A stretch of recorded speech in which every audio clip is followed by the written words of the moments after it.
ሰላም ንዓኹም ይኹን ዝኸበርኩምን ዝኸበርክንን ኣብ ርሑቕን ኣብ ቀረባን ዘለኹም ተኸታተልቲ መደብ ቻነል ኤምቲቪ ዝኸበረን ዝዓዘዘን ዕዙዝ ሰላምታና ከም ወትሪ ግዜ ሰላምታና ይብፅሓኹም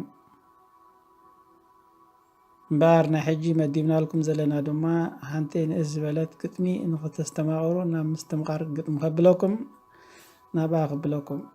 ብጽሞና ክትከታተሉኻ ናይ ክብሪ ዕድሜና እዩ ስለዚ ናብኣ ክብለኩም ሰናይ ምክትታል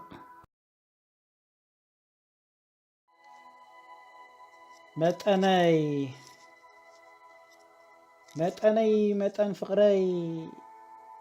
መጠን መዓቐነይ መጠነይ ፍቕሪ ዘለዓለመይ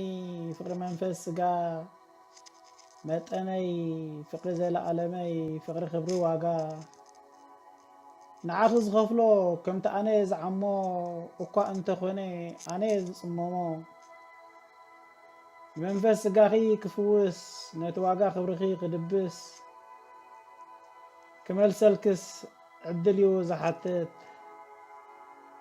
ሕልና ይሃበኒ ንዘኽፍል ውዕለት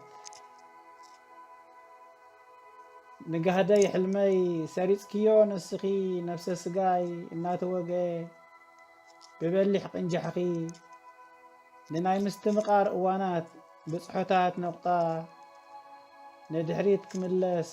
ርሑይ እኮ ኣቝቢጣ ነቲ መሪር ናፍቖት ንጽምእኻ ዘርዊ ብትዝታታት ቀደም ምህዞ ዘበናዊ ንዕኡ ብምዝካር ዋጋ ፍቕሪ እትምን ልዕሊ መጠን ክብሪ ንዓኺ ዝኸውን ልዕሊ መጠን ክብሪ ንዓኺ ዝኸውን መጠነይ ናይ ሎሚ ዝነበረ መደብና ድማ በዚ ናይ ሕጂ ዘቕረብናልኩም ዓጊብኩም ክትኮኑ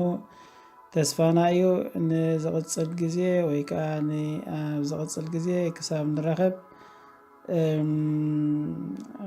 ከም ኩሉ ግዜ እቲ ካባኹም ዝድለ ንሕና ንሓቶ ድማ ሰብስክራይብ ወይ ከዓ ኣባላት ወይ ከዓ ናትና ተኸታተልቲ ቻነል መታን ንኽትኮኑ ሰብስክራይብ ከይገበርኩም ንኸይተሓልፉ ኣብዚኣ ብትሕትና ንምሕፀነኩም ሓደራ ድማ ንብለኩም ስለዚ ክሳብ ኣብ